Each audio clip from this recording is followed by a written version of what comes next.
Fascismo, nazismo e comunismo. Três conceitos que são bastante pronunciados nos tempos atuais. Você sabe a diferença entre eles? Ou melhor, você saberia dizer o que tem de mito e o que tem de verdade em cada um desses conceitos? Se você quer acompanhar a discussão sobre estas e outras questões, fique aí conosco até o final deste vídeo. O meu nome é João Aparecido, sou professor de filosofia, com graduação e mestrado em filosofia. E hoje, para tratar deste assunto, eu convidei o professor, historiador João Alberto, ele que é professor do curso de História da Universidade Federal de Goiás, a UFG. Professor João Alberto, seja muito bem-vindo aqui ao meu canal e obrigado por ter aceitado o meu convite. Ok, meu caro, estamos aqui à tua disposição. Muito obrigado pela gentil oferta aí do teu espaço e espero poder ter um bom diálogo contigo e com o teu público, né? Estamos à disposição. Muito obrigado pela oportunidade. Eu que agradeço, professor. E antes de entrarmos na discussão, para você que está aí nos acompanhando, se você ainda não é inscrito neste canal, se inscreva e ative o sininho, porque dessa forma você vai estar sendo notificado das novidades que semanalmente são postadas aqui nesse canal. Toda semana aqui eu posto aulas, entrevistas e lives ao vivo. E deixe o seu like, pois o seu like faz com que o YouTube entenda que este vídeo tem importância e merece subir lá para cima, para barra de busca, para que mais pessoas possam assisti-lo. Professor, como eu falei na abertura com a minha fala, o termo nazismo, fascismo e comunismo são três conceitos que as pessoas pronunciam bastante, né, nos tempos atuais. Bem, primeiramente, gostaria que o senhor precisasse para a gente, de forma objetiva, o que é fascismo, nazismo e comunismo e o que tem de mito e de verdade hoje desses três conceitos na atualidade, né? Que as pessoas brigam muito, né? Dependendo da atitude, você é fascista? Opa, você é comunista? Bom, o que tem de mito de verdade nisso aí? Bem, meu caro João, de fato é uma grande confusão, e essa confusão ela faz parte da própria cena, né, política, e porque, veja, uma estratégia dos chamados movimentos autoritários, movimentos fascistas em geral, considerando o nazismo como uma experiência histórica, né, restrita à Alemanha na década de 30 e década de 40, mas como uma experiência igualmente fascista, eu falo fascista ou fascista, ambos os termos estão corretos, é que às vezes as pessoas estranham a pronúncia, mas isso vem do meu vocabulário português e aí fica, às vezes sai um fascista, né? Mas está correto. Faz parte da cultura fascista, né, confundir a própria descrição do seu ato de ser. Ou seja, essa natureza um tanto confusa, a descrição dos próprios termos hoje, ela é própria do movimento que se diz autoritário, do movimento que se diz fascista ou pelo menos parafascista. Mas vamos colocar aqui só essas experiências autoritárias mais recentes. Então, é um discurso que não vem para definir com precisão a sua própria prática. Ao contrário, o fascismo ele sempre trabalha com noções difusas, noções que deixam justamente ficar à deriva, com essa sua imprecisão, essa marca, né, explicativa. Mas, como historiador, por obrigação e por ofício, a gente tem que saber minimamente explicar ou dar essa precisão. Então, o fascismo é um movimento que está intrinsecamente vinculado ali ao final da Primeira Guerra Mundial e que tem repercussões históricas contundentes até o final da Segunda Guerra Mundial. Mas veja, é um movimento que foi derrotado, os países fascistas foram derrotados militarmente na Segunda Guerra Mundial, mas o movimento de ideias ele é difuso, ele se mantém. Ele está, sabe, volta e meia aparece, às vezes, em experiências nas independências africanas, né, na década de 50 e década de 60, experiências autoritárias, ditatoriais periféricas, ou seja, existem certos procedimentos, certas definições que ficam aí, sabe, sempre dadas de modo larvar. Então, eu vou primeiro falar do fascismo histórico e particularizar o nazismo e contrastar essas experiências históricas com aquilo que comumente, historicamente falando, se definiu como comunismo. A princípio, o comunismo é uma experiência histórica antípoda, contrária, radicalmente contrária à experiência histórica dos fascismos europeus. Aliás, os fascismos europeus, 1918, 1919, eles se organizam historicamente como movimentos sociais para combater a experiência exitosa, a experiência de sucesso do comunismo na Rússia czarista, do comunismo soviético, né, da Revolução Russa de 1917. Não é um erro, né, aproximar, ou seja, há uma aproximação histórica, mas há uma aproximação de quadros refratários, de quadros antípodas. Ser comunista é muito distinto do ser fascista. Agora, de onde é que vem a confusão? O fato é que o comunismo ele tem bases históricas proletárias e o fascismo também tem bases históricas proletárias. O fascismo ele não nasce nos quadros de classe da burguesia histórica. O fascismo nasce com lideranças carismáticas, pense no Mussolini, pense no próprio Hitler, mas a base social do movimento fascista é uma base social proletária, é uma base social popular. E essa base social proletária popular é que muitas vezes, assim a média distância, leva as pessoas a confundirem, né, certos procedimentos específicos do fascismo como se fossem procedimentos específicos do próprio comunismo. É uma coisa curiosa, ou seja, a confusão se dá justamente no universo social que historicamente está, né, agregado, né, a essa prática, a essa cultura europeia do final da Primeira Guerra Mundial, que termina em 1918, ou seja, você tem derrotados ali fundamentalmente a Alemanha em total colapso, ou seja, não tem um Estado central.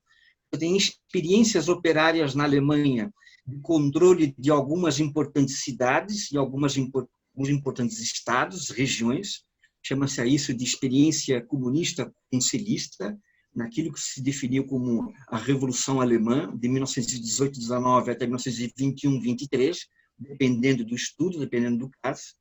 E foi para combater essa experiência de um comunismo dito autogestionário, de bases proletárias controlando a política de uma região ou a política de uma cidade, que nascem no meio, no universo mesmo social proletário, os chamados corpos francos, os chamados Freikorps.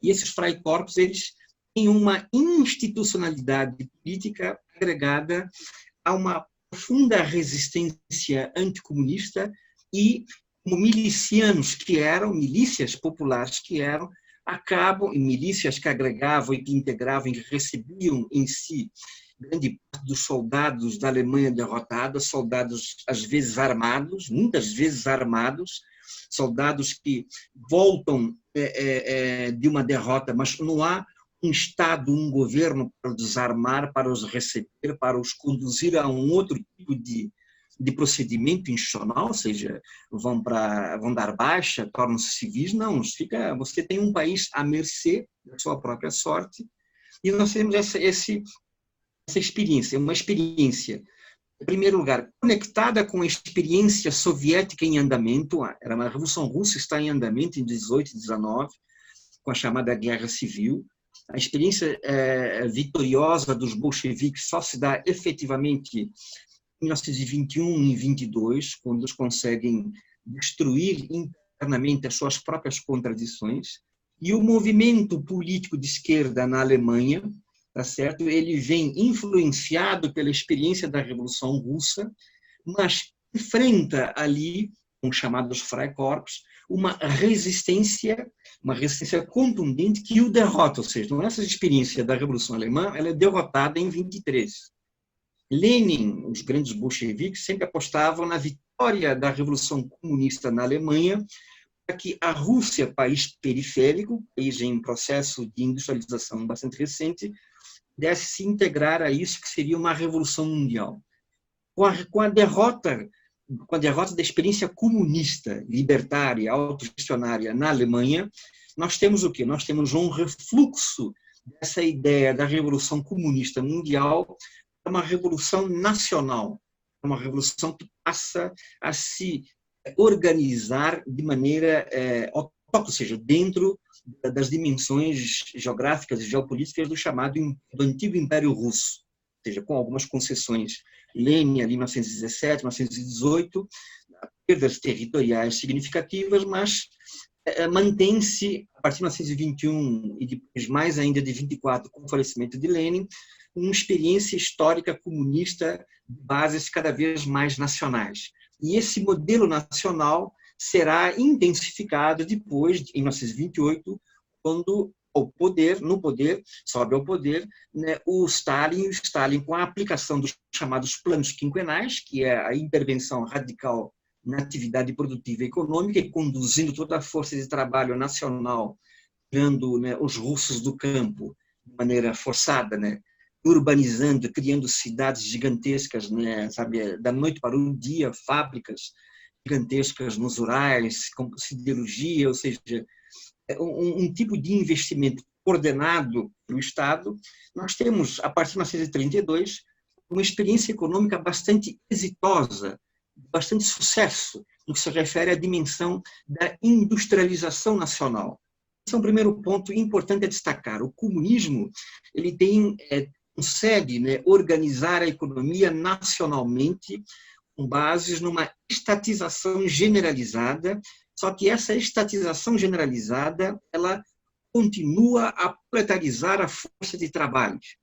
Para muitos, e eu me incluo neles, essa experiência do chamado sucesso soviético com Stalin não se traduz como uma experiência comunista, mas se traduz como uma experiência de capitalismo de novo tipo, capitalismo de Estado. Eu trabalho com os meus alunos, naquilo que eu posso escrever, eu chamo essa experiência soviética com Stalin, principalmente após o primeiro plano quinquenal, 1932, 1933, como uma experiência de bastante sucesso de uma nova forma do capitalismo gerir a própria produção, com o Estado como elemento nacional. Note, você tem a crise da Primeira Guerra Mundial, a Alemanha em frangalhos, a recuperação econômica da Alemanha se dá 23 a 1933 com a chamada República de Weimar.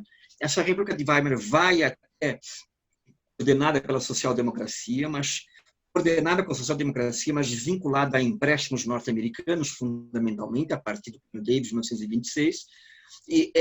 Só que com o colapso da Bolsa de Nova York, em 1929, essa economia que estava em ascensão, esse modelo social-democrata, ele entra em colapso praticamente imediato, ou seja, 1930, 31, 32, você tem o quê? A decadência sistêmica, né, do processo produtivo alemão, desemprego generalizado, a derrota das esquerdas, derrota da social-democracia é uma esquerda mais moderada, a derrota do Partido Comunista Alemão, do partido do KPD, que é uma espécie de PCdoB, do Partido Comunista Alemão, ou seja, as esquerdas em processo de derrota política e derrota social, e ao mesmo tempo com a grande massa de desempregados, a grande crise econômica que não se resolvia nos meses seguintes, após o final de 29, não se resolveu em 30, não se resolveu em 31, nós temos o fenômeno da ascensão, que é um movimento de forte lastro popular do Partido Nacional Socialista, o partido que tem origens, o Partido Nazista, ele tem origens operárias. Inicialmente, não sei se vocês sabem, se chamava Partido dos Trabalhadores da Alemanha. E o programa do Partido dos Trabalhadores da Alemanha, com o qual, né, Hitler se associa e passa depois a controlar e redefine, né, o Partido Nacional Socialista, né, da Alemanha, nós temos nessa dimensão do partido inicialmente, um programa bastante ativo no atendimento às demandas populares e fortemente nacionalista. O grande ideólogo do partido ali no começo, 23, 24, era um cara chamado Anton Drexler. Se você procurar Anton Drexler com X na internet, você encontra ali um quadro, né, de esquerda dentro desse Partido dos Trabalhadores. Era um partido diferente, né, do Partido Comunista Alemão, do Partido, né, Comunista Autônomo, né, do Partido Dissidente, né, que é o KPD, o KPD, o KPD, né, nessa fragmentação da esquerda junto com a SPD, que é a social-democracia alemã. Esse Partido dos Trabalhadores, que depois virou Partido Nazista, ele tem um conteúdo nacional, popular, mas fortemente dimensionado aquilo que eu vou chamar aqui, e a historiografia chama de leitura corporativista da realidade.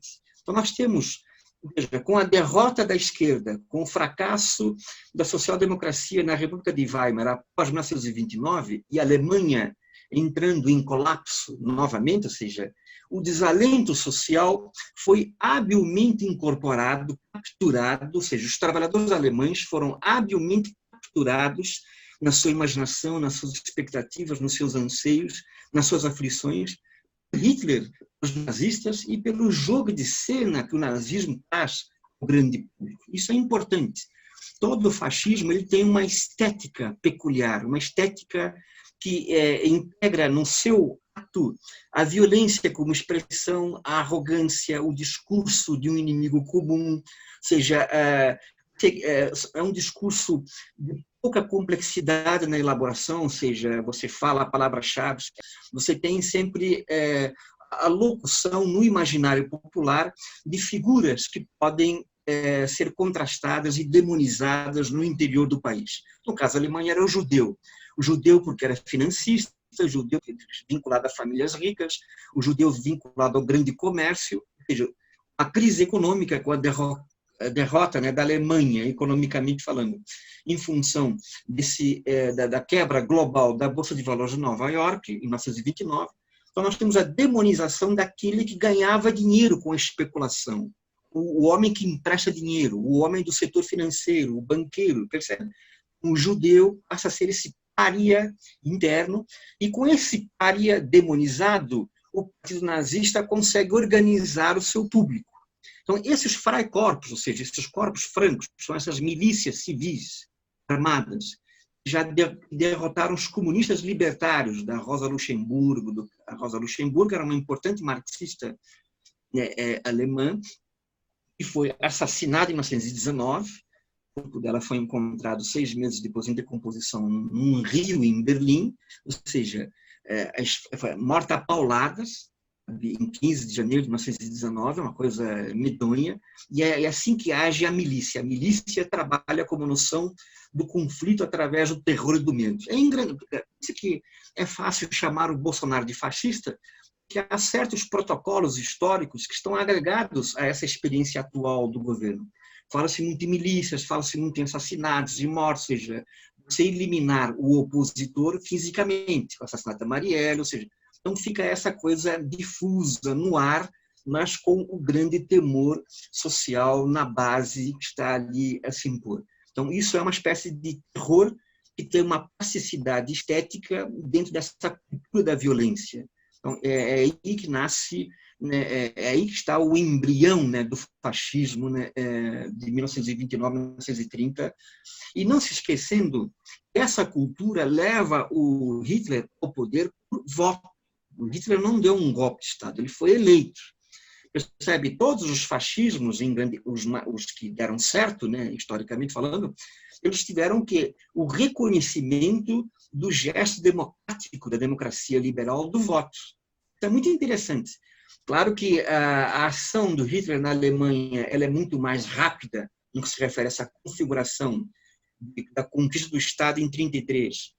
E em 36, 37, ou seja, em 3, 4 anos, já ter um Estado, todo ele concatenado ao seu projeto belicista, expansionista, militarista e imperialista de conquista da Europa em 1939, quando ele vai invadir a Tchecoslováquia, quando ele vai invadir depois a França em 1940, quando ele conquista, quando ele vai invadir, né, a a Rússia, né, a guerra que vira, né, ali em 43, e os russos é que de fato ganham a Segunda Guerra Mundial, os soviéticos, não foram os americanos chegam meses depois a uma Berlim já controlada pelos soviéticos, isso é importante destacar para fazer justiça histórica, ou seja, foram 25 a 27 milhões de soviéticos mortos na Segunda Guerra Mundial e foram 625 mil soldados americanos na Segunda Guerra Mundial. Então, você vê aí na proporção como é que a verdade histórica ela tem que se colocar, né, a favor da União Soviética, a favor do chamado comunismo soviético, na derrota militar e na derrota política, né, da Alemanha nazista, que era, de fato, o centro fascista da Europa, porque a Itália é um país que, ainda que inaugurasse o movimento fascista com Mussolini em 1919, 1921, que está consolidado o processo de tomada do poder com o Partido Nacional Fascista, mas o fascismo de Mussolini é um fascismo mais negocial, é um fascismo menos virulento, ainda que tivesse lá os seus fascistas, né, os seus faces de combatimento, as suas milícias, mas não há esse peso protocolar da violência extrema que os nazistas, né, adquiriram, né, e contingenciaram a sua existência com as suas tropas regulares e as suas milícias, né, com o Freikorps, como eu estava aqui a dizer. Então, nós temos uma situação histórica que só se pode definir fascismo em situações de crise. Ou seja, não há nenhuma experiência fascista no momento em que o capitalismo vive um momento favorável. Ou seja, quando você tem economias pujantes, fortes, como no pós-Segunda Guerra Mundial, o apogeu de um modelo de economia de regulação, modelos social-democratas, modelos liberais democráticos, tem aí possibilidades de experiências fascistas. Então, é preciso destacar o seguinte: só há fascismo, só houve o nazismo como experiência fascista, só há fascismo quando há crise estrutural do capitalismo. É na crise estrutural do capitalismo que esse discurso aparece para reorganizar a sociedade a um outro patamar. E aí há uma estrutura conceitual e uma estrutura de práticas institucionais dentro do fascismo. Todos os fascismos corporatistas.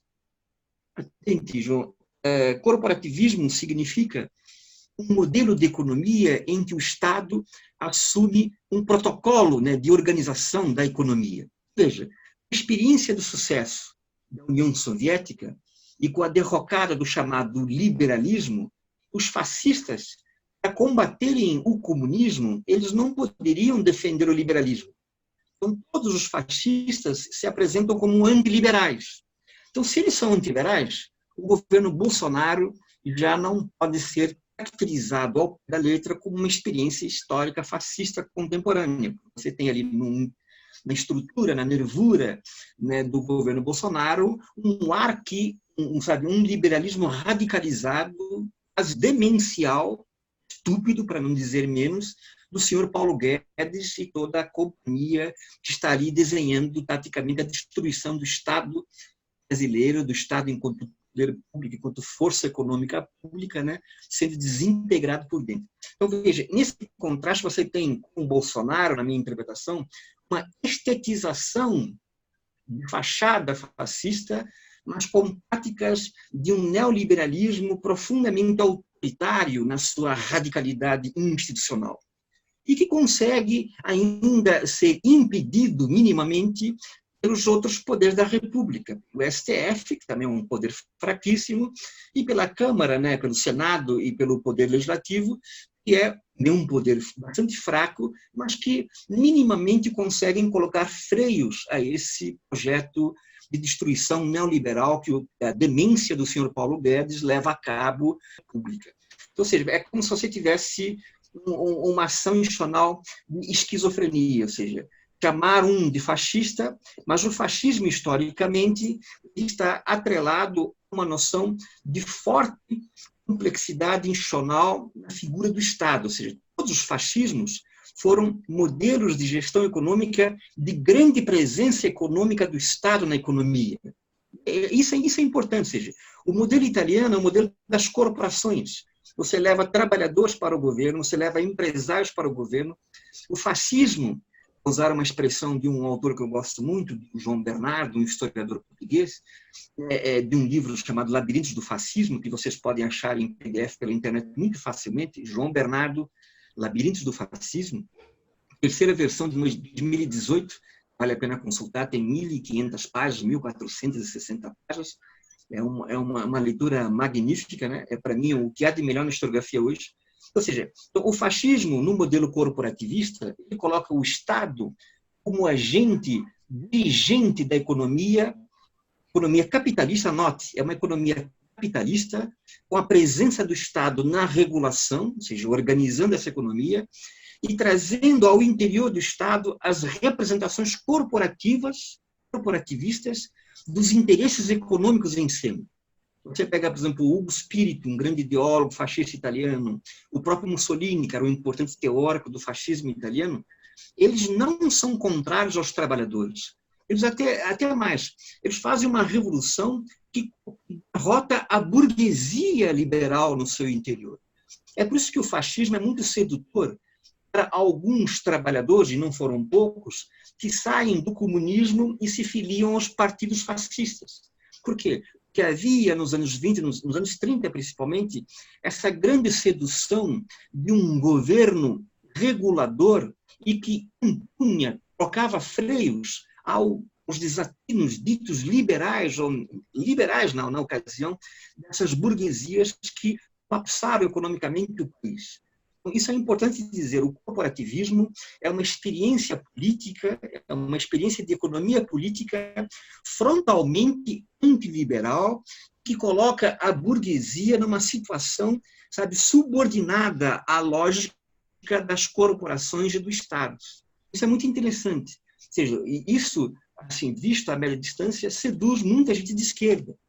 Isso não tem nada a ver com o governo Bolsonaro. Então, nesse sentido, nós estamos aqui tentando descaracterizar o Bolsonaro como fascista. O Bolsonaro é apenas a demência pública, mas isso aí fica para o nosso final. Não vamos perder tempo com isso agora. Mas, historicamente falando, a solução do fascismo histórico foi uma solução de superação e derrota definitiva do modelo liberal, mas, ao mesmo tempo, uma fronteira radical contra o comunismo. Veja, quando... Professor, permite só uma intervenção? Me parece... Sim, por favor. Então, apesar de haver esse embate entre o fascismo e o comunismo, mas, pelo visto, há alguns elementos em comum entre eles, não é? Sim, em termos formais, existem, sim, essa questão, por exemplo, de integrar a população e do Estado ser o elemento de regulação da economia, ele é comum às duas experiências. Ainda que, na experiência soviética, você tem a estatização generalizada da economia dos planos quinquenais, o Estado ele dirige a economia, um processo de assalariamento generalizado no campo e na cidade. Nas experiências fascistas, de crise liberal, você tem a ascensão do Estado ao centro da economia, mas esse Estado subordina o capital privado, mas não o estatiza. Ou seja, Hitler diz aos empresários alemães, vocês não vão enfrentar crise. Por quê? Porque tudo que vocês produzirem, o Estado comprará. Chama-se isso de economia de Estado, ou seja, você passa a direcionar a atividade produtiva privada para a demanda do Estado. E qual é a demanda ideal do Estado para salvar uma economia em crise? Produção de armas. Por quê? Porque o armamento, a bala, é a mercadoria ideal. A bala você usa uma vez, você tem que repô-la. Se você compra uma camiseta, se for eu, no meu caso, eu fico 3 anos com a mesma camiseta. É muito ruim para a economia. Ou seja, então nada melhor para tirar um país da crise, nessa circunstância, do que você ter a alternativa da guerra. E Hitler apostou nisso. E apostou corretamente, dentro daquilo que ele estabelecia como correto. Que era justamente o quê? Transformar a Alemanha humilhada da Primeira Guerra Mundial numa Alemanha imperial, ou seja, esse terceiro Reich, ele se faria em 1000 anos, mas solapando, controlando a Europa leste e a Europa oeste, ou seja, que ele ataca na França, domina a França, tá certo? Ataca a União Soviética e consegue ter êxito militar parcial durante um bom tempo, até pelo menos 42, depois é que começa a perder. Então é uma expansão imperialista que os países imperialistas faziam com a África, a Alemanha fazia geopoliticamente largando, né, a sua área de influência, a sua área econômica dentro da Europa. O projeto Hitler era transformar a União Soviética no grande celeiro da Europa, ou seja, usar, né, o russo soviético, né, como população, né, dentro da dimensão, diria, de uma espécie de neoescravidão vinculada a um projeto agrarista de larga escala, né? Eles viam o russo, ou seja, viam aquelas populações eslavas como seres racialmente inferiores aos arianos. Então, você tem todos essa discussão, não é apenas o judeu, mas há também inferiores racialmente colocados no próprio cenário da expansão. Então, é uma raça de senhores alemães, e essa raça de senhores supõe-se, né, senhora do mundo. Então, você tem um discurso ideológico, um discurso retórico, bastante eficiente do Hitler, uma grande sedução de massas, as populações o apoiam, sabe? É um apoio extraordinário, é impressionante o apoio.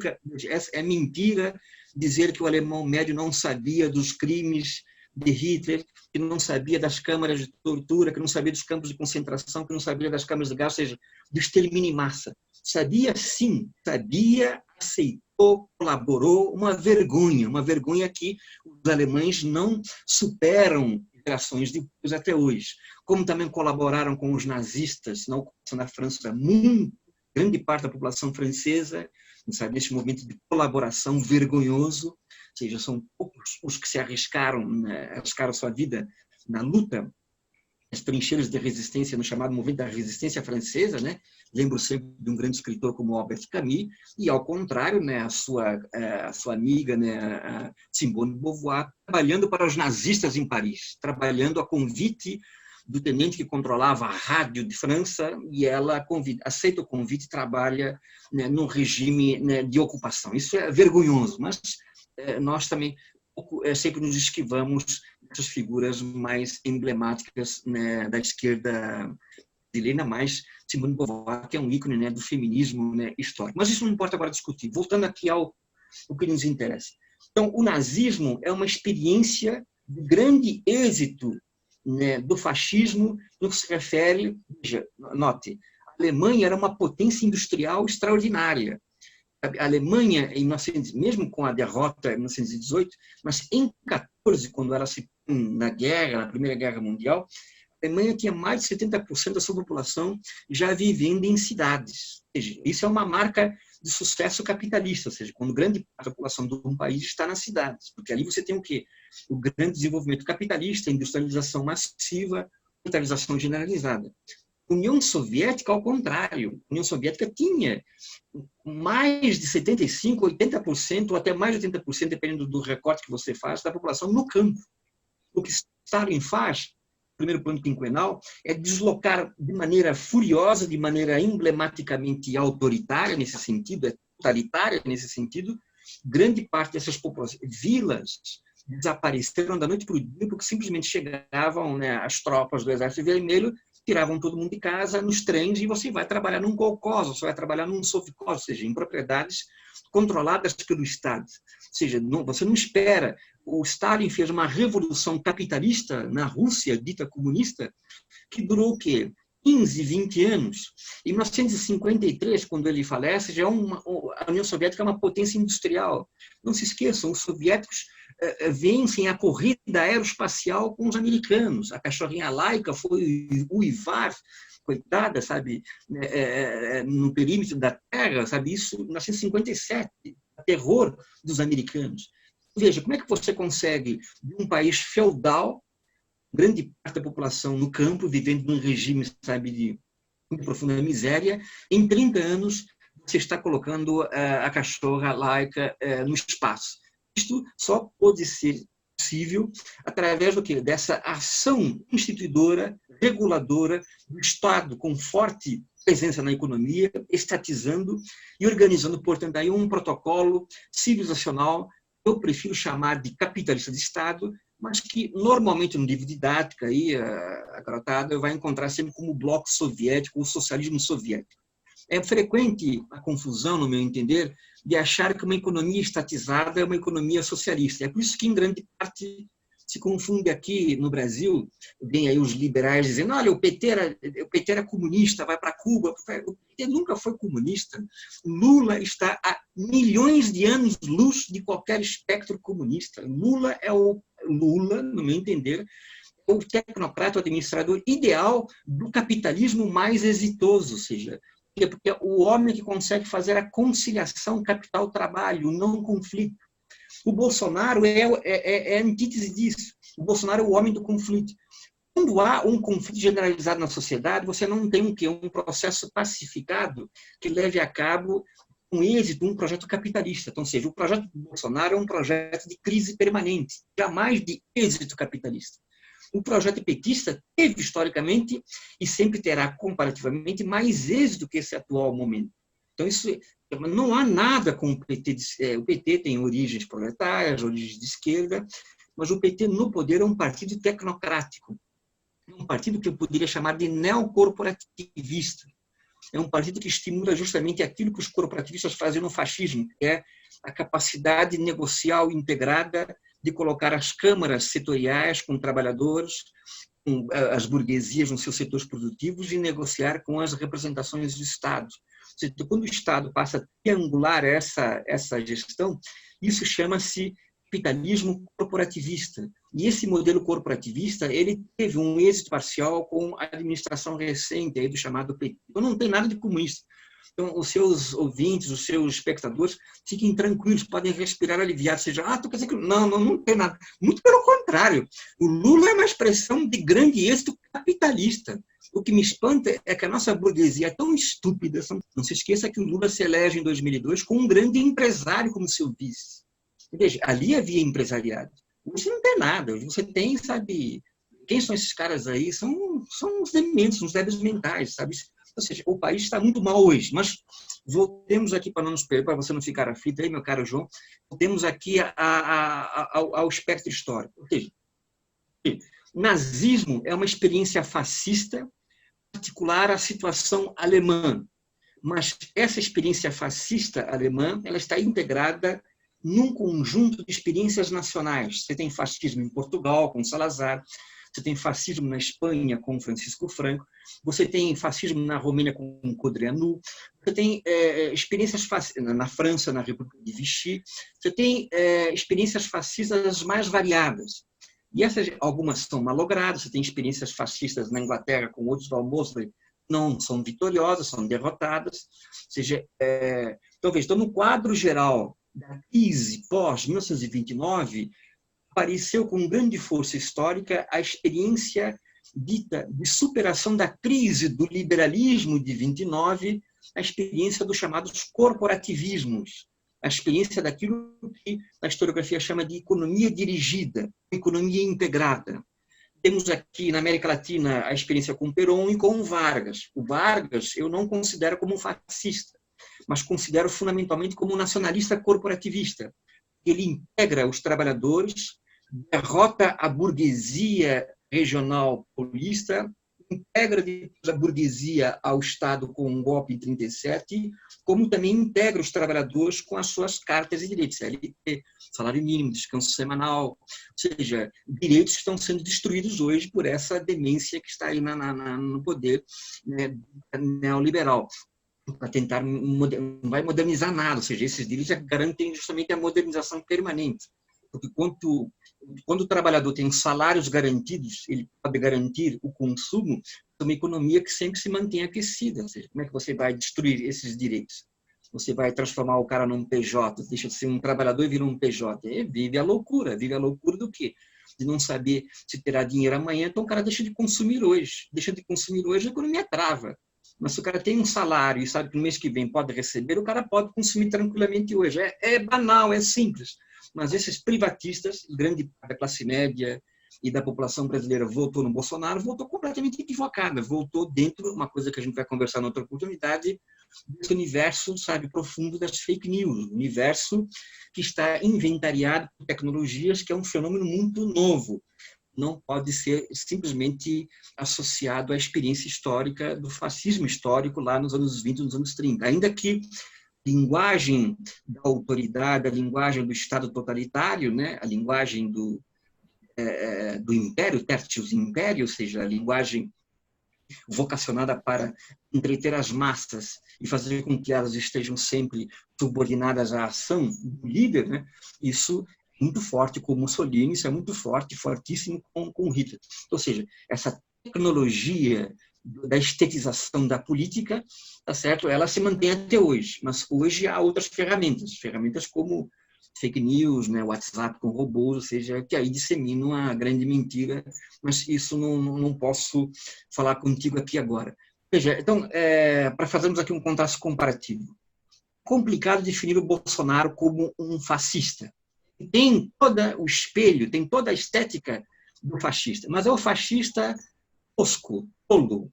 Ele é muito burro, sabe? O Bolsonaro comparar o Bolsonaro com o Mussolini é um desdém para o Mussolini. Bem ou mal, o Mussolini era um intelectual que verbalizava com intenção aquele. Veja, e o Mussolini vem da esquerda. O Mussolini era o principal líder do Partido Socialista Italiano.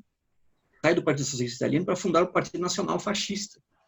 O Hitler nunca foi de esquerda, mas veja, mas ele está originado no Partido dos Trabalhadores da Alemanha. Tem um programa corporativista intrinsecamente de esquerda, nesse sentido comparado, porque ele era antiliberal. Entre outras coisas, defendia direito de greve, 25 itens do programa do Anton Drexler. Ou seja, então, há detalhes aí bastante interessantes a considerar. Ou seja, em termos comparados, ou seja, esse modelo histórico está, vamos dizer assim, derrotado, foi derrotado militarmente e foi derrotado na sua própria estrutura, na sua própria engenharia. Mas o ideário fascista, esse modelo autoritário, vesânico, aquela coisa do autoritarismo covarde, o autoritarismo de você apontar para o seu vizinho e chamá-lo de negro, ou chamá-lo de judeu, ou chamá-lo de nordestino, ou chamá-lo, sabe, ou desqualificá-lo naquilo que ele é, esse tipo de prática, isso é intrinsecamente fascista, isso vem dos racismos do século XIX, que o fascismo soube muito bem trabalhar, isso é importante ressalvar, sabe, esse determinismo biológico, esse darwinismo social, sabe, de hierarquização racial, sabe, negros são inferiores, judeus homossexuais são inferiores, eslavos são inferiores, e nós arianos é que somos, de fato, né, a expressão, né, ontológica da grande civilização humana. Ou seja, isso existe, isso está apresentado aí na nossa cena, sabe, na nossa cultura, né? Esse ódio, ou seja, é um discurso do ódio. Uma marca emblemática do fascismo é o discurso do ódio, odiar o outro, você se organizar. Você se sente bem, você vem na janela e bate panelas, sabe, fora Dilma, fora PT, vai para Cuba, aquela coisa. Parece que é uma descarga de alívio emocional. Agora, ninguém bate panelas por causa ou seja, tem um cara que diz que não está nem aí para a pandemia, e você tem um país em que 1.300 pessoas morrem diariamente, podemos estar morto amanhã, posso estar morto você amanhã, qualquer um dos seus espectadores pode ter um parente já morto, e você tem um presidente que não está nem aí. Ou seja, isso já vai para um nível de psicanálise agudo, sabe? Isso é para internar, sabe, com camisa de força, é impressionante, sabe? Não é nem ó, sabe? É o desprezo. Você tem na presidência um homem que despreza, sabe, o protocolo elementar da vida, um cara que veta e não sugere a obrigatoriedade do uso da máscara. Isso não tem o menor cabimento, sabe? Mas isso é tudo calculado, sabe? Esse tipo de afronta é calculada. Porque ele sempre tem um público que vai bater palmas para isso, não está nem aí. E um público que oscila em todas as classes sociais. Eu conheço médicos bolsonaristas que batem palmas para esse tipo de racismo de exclusão. São médicos, supostamente bem informados. Como também conheço pessoas do povo que ingenuamente acreditam nisso, que estão vinculados a esse tirocínio da palavra fácil, que vem da retórica tosca, da retórica, né, comum a qualquer um de nós, né, na população, na rua, que é do Bolsonaro. Então, veja, é difícil fazer essas classificações. Eu prefiro recuar, chamar de autoritário, uma ditadura, mas não posso, de imediato, dizer, olha, o governo Bolsonaro é fascista. Porque é uma experiência histórica. Como o senhor tocou nesses conceitos aí, autoritário, de ditadura, existe também alguns outros conceitos que as pessoas acabam confundindo, que é totalitarismo, autoritarismo, ditadura. Bem, tem um outro que quase não se usa, mas nos livros de história tem, ficou no passado, né, o modelo de monarquia absolutista, né? Uhum. O que tem em comum aí o totalitarismo e ditadura? Aliás, o que os diferencia? São termos sinônimos ou não? Depende sempre de qual é a experiência histórica que você está discutindo, que você está recortando. Existem inúmeras interpretações do nazismo como uma experiência radical de totalitarismo. A obra da Hannah Arendt justifica isso. Só que a experiência do totalitarismo enquanto conceito, ela acaba por restringir o fenômeno do nazismo ao político.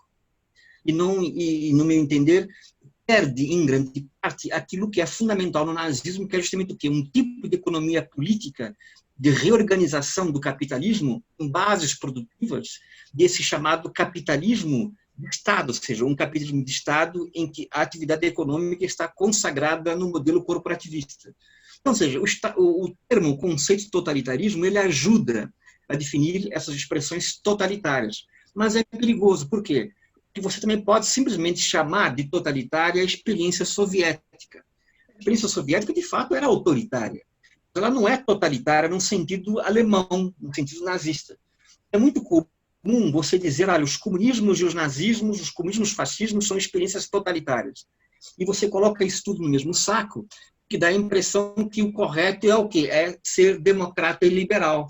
Aí é que está a grande armadilha. Quem usa muito a expressão totalitária, quase sempre tem uma visão de mundo liberal, uma visão de mundo da democracia liberal burguesa, nesse sentido. E isso também é igualmente redutor. É preciso, eu evito expressões mais exclamativas e procuro contingenciar a perspectiva histórica ao fato em análise. Então, é totalitária a Alemanha? Sim, você pode chamá-la de totalitária, mas eu não posso chamar de totalitária a Rússia, usando o mesmo termo. Então, eu tenho que, como historiador, historicizar com precisão essa nomenclatura, essa expressão, senão vira uma expressão meramente retórica.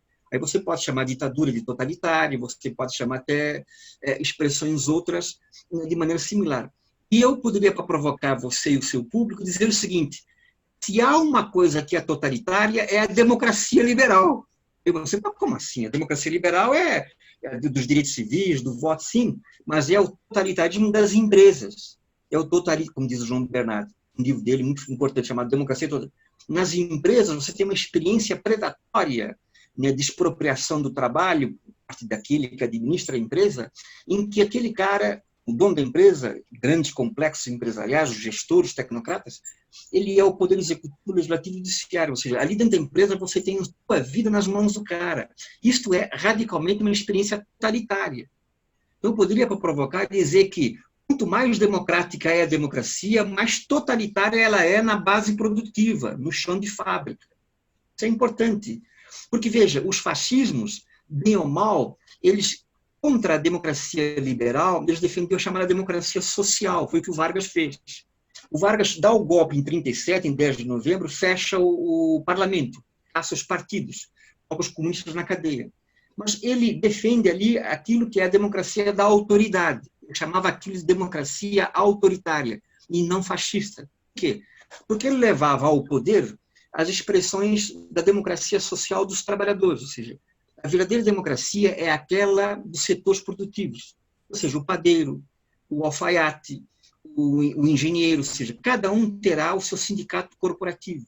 O governo terá a função de trabalhar com esses sindicatos, junto com os sindicatos patronais, a melhor alternativa integradora da economia nacional. Veja que coisa interessante. Nos chamados modelos autoritários, tem uma participação, pelo menos no papel, claro que não foi bem assim, mas isto estava potencializado. Você tem uma experiência de participação corporativa das profissões junto ao locus do poder político que você, na democracia liberal, raramente tem. Você elege um deputado e dá autonomia total do cara até administrar uma carreira como político contra você. É o caso do Bolsonaro. O Bolsonaro foi 27 anos deputado, vários mandatos. O que é que nós temos nesse histórico? Nada. Não temos histórico nenhum no atual governo dele, ou seja, é o histórico do nada. Mas, note, então veja, mas a democracia, então ele foi eleito democraticamente. Sim, foi eleito democraticamente. Mas veja a armadilha que está por trás disso. note, mas tome cuidado, eu não estou dizendo que o correto é o modelo fascista. E também não estou criticando a democracia liberal, muito pelo contrário. Eu sou entusiasta das eleições, eu defendo o voto e isso tem que estar claro, tem que ser sempre defendido. É a melhor expressão institucional que nós temos para regular o pacto civil, não tem dúvida nenhuma. Ainda que a minha perspectiva fosse uma perspectiva de levar a cabo um projeto avançasse muito sobre isso, mas que não interessa aqui agora defender, porque nós não estamos aqui fazendo, né, vocabulário político, né? Estamos apenas trabalhando como historiadores. Então, eu vou ser liberal e vou recuar no meu radicalismo político. E defendo, portanto, a democracia liberal, não há dúvida. Mas note, mas a democracia liberal ela tem muitas armadilhas, e uma delas é a armadilha de empresa. Quem é que nunca sofreu a humilhação totalitária das 8 horas de trabalho dentro de um call center? O supervisor humilhando, as humilhações ali dentro. Quem nunca sofreu as humilhações dentro do seu local de serviço? Colegas, mas principalmente dos seus chefes. Isso são experiências cotidianas. Portanto, que naquele espaço da economia, da revolução econômica, aquele é um espaço político. Se você tem alguém mandando, dando ordens, você tem alguém organizando a produção e você obedecendo, você tem política aí. Nesse sentido, a democracia liberal mais democrática, ela também tem os seus vértices totalitários. Ora, historicamente falando, o conceito de totalitarismo está agregado a uma interpretação do fenômeno do fascismo, fundamentalmente. Mas alguns historiadores e cientistas políticos liberais trabalham com uma noção de que também a União Soviética foi igualmente totalitária. Só que aí tem que fazer distinções, e são distinções severas. Ainda que na forma haja uma similaridade, que é essa hipertrofia do Estado na condução da atividade produtiva, da atividade econômica. Ditadura é algo similar a essa expressão chamados totalitarismos. Só que ditadura você restringe, isso é um fenômeno de conjuntura. Por exemplo, ditadura brasileira, ela para alguns, de 64, se consolida de 64 a 85, pode ter sido, de fato, foi uma experiência totalitária, dependendo do ângulo de perspectiva. Se você considerar os assassinatos, as mortes, as prisões, ok? Mas, classicamente, se define isso como uma experiência ditatorial. Ditatorial porque, bem ou mal, há um mecanismo institucional no interior que impede essa autonomia, sabe, essa autonomia absoluta do poder executivo. Então, você consegue ter ali instituições limítrofes que conseguem proibir isso. Uma experiência autoritária, mas não é uma experiência totalitária, mas é uma experiência ditatorial. Existe uma inúmera bibliografia sobre isso, que eu também não tenho aqui agora de cabeça, mas há distinções históricas. A melhor maneira, meu caro João, é sempre proceder historicamente na análise. Se está a chamar um fenômeno de totalitário, circunstanciado historicamente a esses fatores institucionais. Ou seja, o governo Bolsonaro é totalitário? Sim, ele é formalmente totalitário, ele tem uma expressão retórica totalitária. Ele não é uma ditadura plena, mas tem expressões ditatoriais, né, no seu compósito. Você tem alguns ministros que querem, por exemplo, impedir as eleições nas universidades. O cara foge, está abrigado em qualquer, né, bordel lá em Miami. Ou seja, você tem esses pancadas, esses malucos, que, ou seja, são expressões autocráticas, autoritárias, totalitárias, ditatoriais, mas no seu conjunto, a República Brasileira, bem ou mal, minimamente tem ali um STF que não mais tão acovardado, ou pelo menos, temos que entender, de circunstância, trabalha hoje com um pouco mais de força para impedir, para coibir certos excessos do executivo, mesma coisa do legislativo, como eu disse no começo da fala. Então, minimamente, você tem aí uma organização que, ainda que seja uma circunstância autoritária, um neoliberalismo extremado com feições autocráticas de um protofascista, né, dentro do executivo, mas você tem instituições que minimamente regulam. O problema da República Brasileira hoje é a grande imprensa. Aí voltamos à questão das fake news, que eu não posso trabalhar aqui agora. Enquanto você tiver uma Rede Globo, como dizia o Leonel Brizola, sabe, não há saúde social, saúde pública que se possa manter. Sabe? Isso é um grande inimigo, né? E o país tem diante de si todas as noites, naquele horário, né, sagrado, das 20h30, sabe? Ali o inimigo senta na nossa frente, na nossa sala, a gente fica ali comovido, enternecido, escutando aquelas palavras, sabe, todas das minhas verdades, as palavras, sabe, obtusas, as palavras daqueles que pariram um monstro, destruíram a institucionalidade de uma democracia e de um governo eleito democraticamente, deram um golpe em 2016 e agora não sabem o que fazer com a criatura que eles mesmos pariram. E essa criatura agora sapateia em cima deles, ou seja, nós estão ali com aquela cara de manhosos saloios, nos entretendo. Eu desligo, porque eu passo mal, é sério. Tenho problemas sérios de vesícula, sabe, de fígado. Eu tenho descargas, eu começo a xingar, sabe, xingar. É um problema é terrível assistir o Jornal Nacional de 2015, 16 para cá. Ou seja, é um horror. Mas veja, milhões assistem. Ou seja, aquilo ali é um protocolo fascista. É uma instituição da democracia totalitária brasileira, é a democracia totalitária, fascista da Rede Globo. Com aquelas vestes ditas democráticas. Nós temos que ver a contradição. Mas isso aí é uma conversa para outra hora. Então, eu não sei, meu caro, quanto tempo eu tenho, mas o absolutismo, de fato, você tem toda a razão. O absolutismo é uma expressão que está circunstanciada a experiências históricas de organizações de estados nacionais, né, pós-feudais, e aí monarquias europeias, monarquias em França, sabe, a clássica, né, dos Luíses, e aí você tem uma dimensão histórica bastante datada. Hoje, raramente alguém define um governo como um governo absolutista. Mas ainda é bastante comum o termo Estado ou governo totalitário. Mas aí eu insisto, isso também é uma armadilha, que por trás dessa simples expressão totalitário há uma prerrogativa ideológica de defesa intransigente da democracia liberal. Ou seja, então qualquer intervenção do Estado na economia passa a ser totalitária, e não é correto isso, porque isso reduz. Então eu prefiro usar essas expressões aí sempre na dimensão histórica local. Quer falar da Alemanha? Ok. É totalitário na Alemanha? Sim, mas o que foi a Alemanha? É totalitário na Itália? Bem, aí temos que ver que já não é o mesmo modelo do totalitarismo italiano comparado com o nazismo na Alemanha. Por quê? Porque ali o Mussolini só conseguiu ter o Estado nas mãos vários anos depois. Teve que negociar muito e quase caiu quando o deputado comunista Matteotti foi assassinado, quase foi derrubado em 24. Então veja, então é um processo. Na Alemanha, eleições e define-se de imediato, né, o acordo totalitário.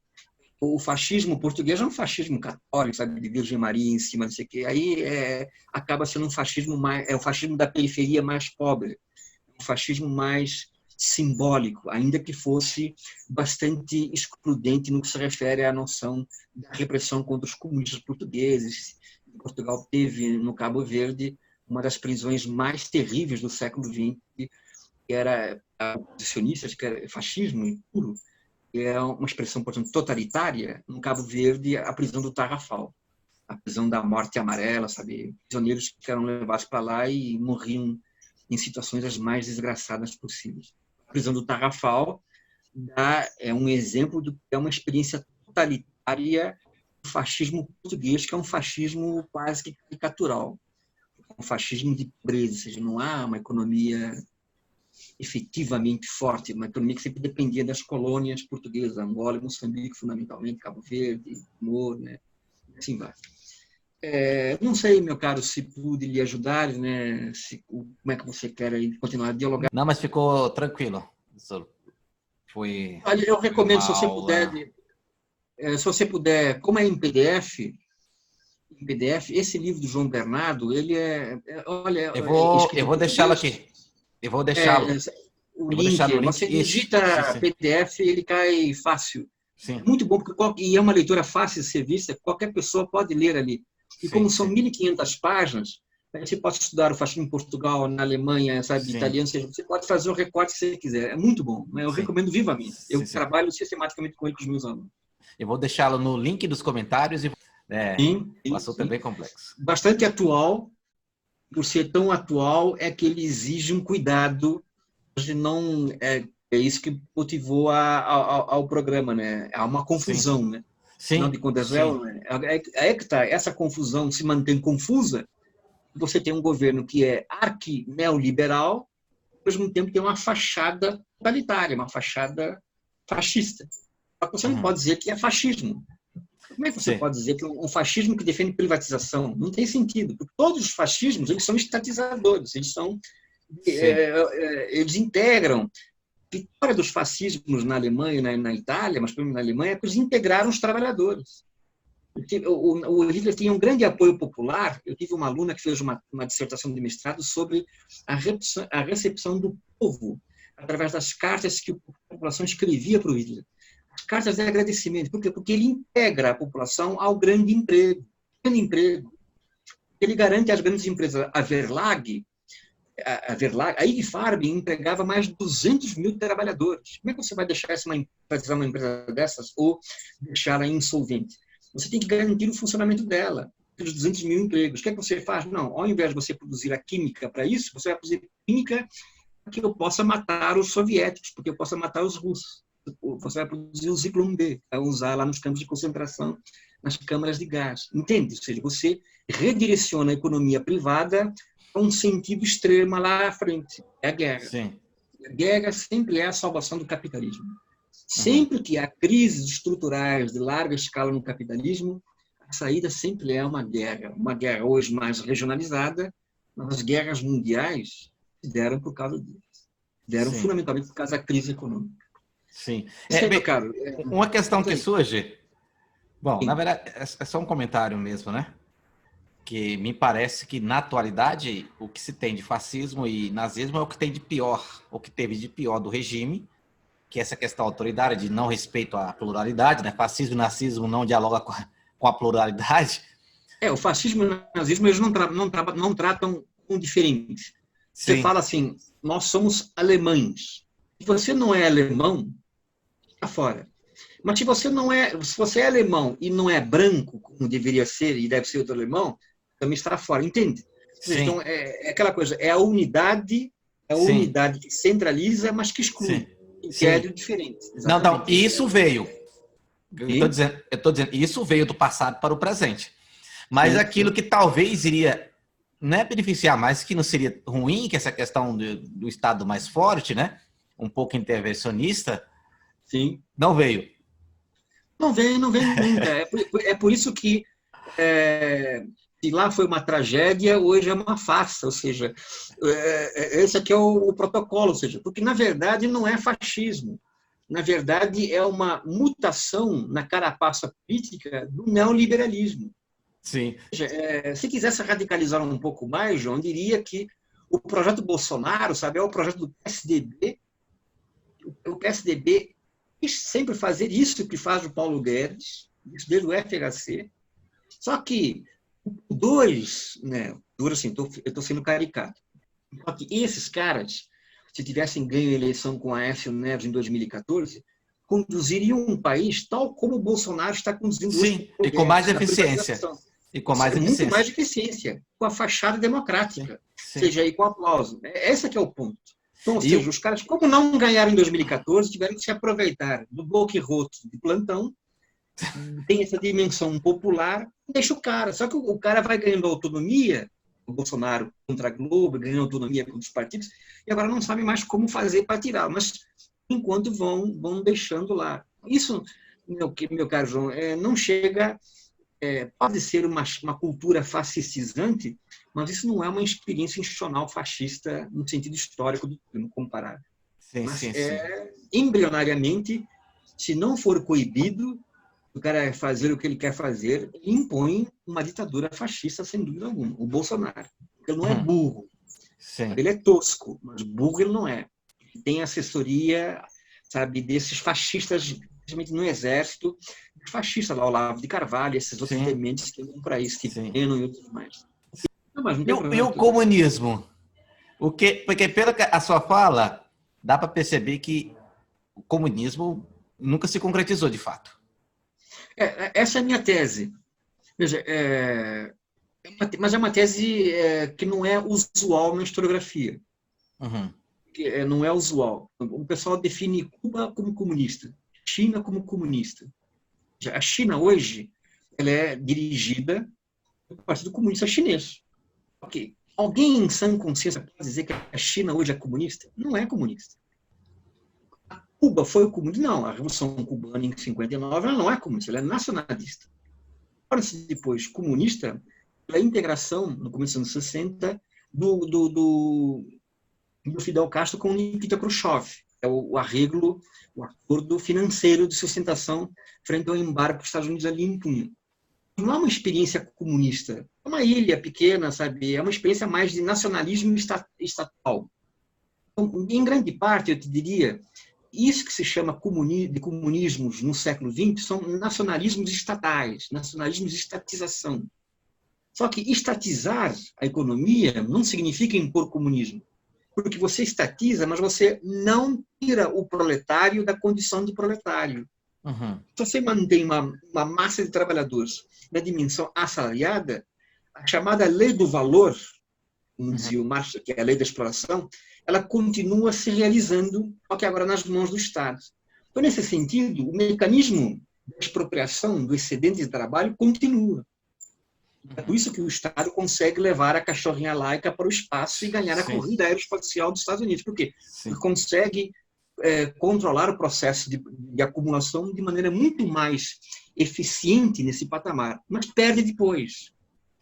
Depois por quê? Porque a economia estatizada em larga escala, ela não dinamiza as condições tecnológicas para a reprodução de novas tecnologias que levam o quê? A novos tipos de exploração. Ou seja, enquanto a dona de casa nos Estados Unidos, na década de 50, a dona de casa saía cedo para trabalhar num escritório, ela podia sair porque ela tinha um micro-ondas, tinha uma máquina de lavar, tinha uma empregada, mas tinha ferramentas de trabalho na sua cozinha, que economizam um tempo de estar na cozinha, ou seja, ela pode ter o congelado da geladeira, micro-ondas, em 2, 3 minutos ela está comendo, ela não precisa fazer comida. Em paralelo, na União Soviética, a dona de casa, que morasse em cidades, em capitais como Moscou, dependendo do bairro, não tinha sequer condições de ter eletricidade ou um forno elétrico dentro do seu apartamento. Então, era muito comum, nos anos 80, senhoras nas cidades à procura de lenha. Veja só, você usar forno a lenha dentro de um apartamento. Então, imagina, essa mulher passa a vida inteira, a sua vida produtiva, ela é uma vida para quê? Manter a família alimentada. Ou seja, então, esta é uma economia que vai travar, ela entra em colapso. Enquanto que a economia americana ganha a corrida da chamada competição, né, do mundo bipolar, porque ela consegue intensificar a exploração em outros níveis. Agora, não é só o marido que sai, o marido e a esposa. O marido e a esposa, os filhos, ou seja, então você tem uma dinâmica produtiva de grande diversificação e de grande intensidade tecnológica, o que não aconteceu na União Soviética. A União Soviética fazia naves espaciais, mas não fazia uma geladeira adequada, não fazia um micro-ondas, não fazia um relógio. Sabe? Então, não fazia, ou seja, fazia um relógio, mas não fazia um relógio digital, de Gemini Man, nos anos 80, o cara ficava invisível. Isso é brincadeira, é uma série que eu via na televisão quando eu era garoto, eu gostava de assistir, o cara ficava invisível 15 minutos. Isso é uma brincadeira, ou seja, isso é... Então, você tem uma dinâmica nos Estados Unidos, aquilo que os marxistas chamam de mais-valia relativa, que as condições de exploração elas vão se diversificando e vão se intensificando, fazendo com que não apenas um trabalhe, mas vários da família sejam obrigados a trabalhar, e trabalham felizes. Enquanto que a dinâmica produtiva da União Soviética é aquilo que se chamaria de uma mais-valia absoluta, ou seja, é uma economia engessada, uma economia que faz grandes tratores, grandes tanques, grandes navios, mas é incapaz de oferecer o quê? O conforto para a trabalhadora ou para o trabalhador. Conforto que pudesse ganhar tempo na vida privada. Se você passa a ter tempo livre em casa, você pode passar esse tempo livre na rua trabalhando. Então, se você tem um sistema que gera isso, você pode explorar mais esses trabalhadores.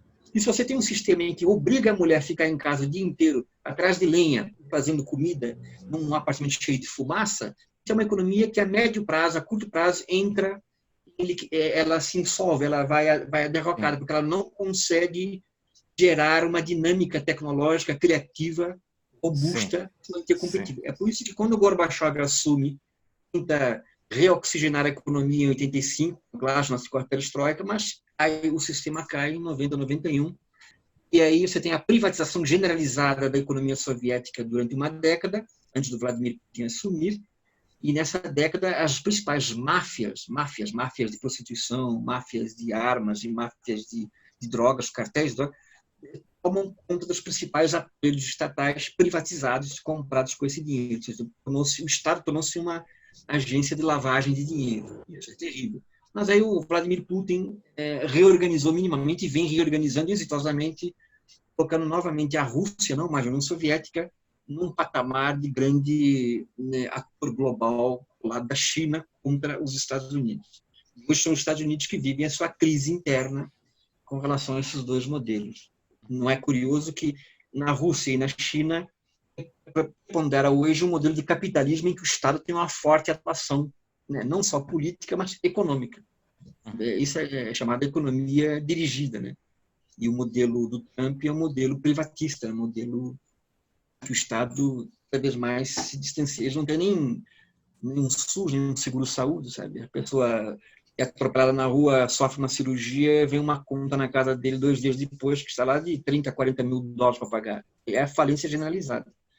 Ou seja, esse tipo de instrumento como o SUS que o Brasil teve é um instrumento social-democrata, é um instrumento que você poderia, no limite, colocar como assemelhado à experiência dos chamados corporativismos históricos. Isso é a criação do Vargas, sabe? É você dar condições institucionais para que o trabalho possa existir como dignamente. Uhum. Mesmo que vá perdendo capacidade de compra, mas há garantias mínimas, sabe? De férias, sabe? De fim de semana remunerado, salário mínimo, carteira de trabalho, 35 anos de aposentadoria, tudo foi destruído. Tudo seria destruído com o PSDB, mas foi destruído a toque de caixa com o Guedes. Pois é. Esse é meu caro João.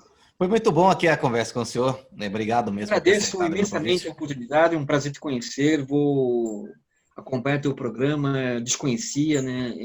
Se precisar, né, e se tiver algum esclarecimento depois ao teu público lá, tiver alguma, não hesite em mandar a pergunta que a gente procura responder. Eu entro lá no site, né, e faço a resposta lá.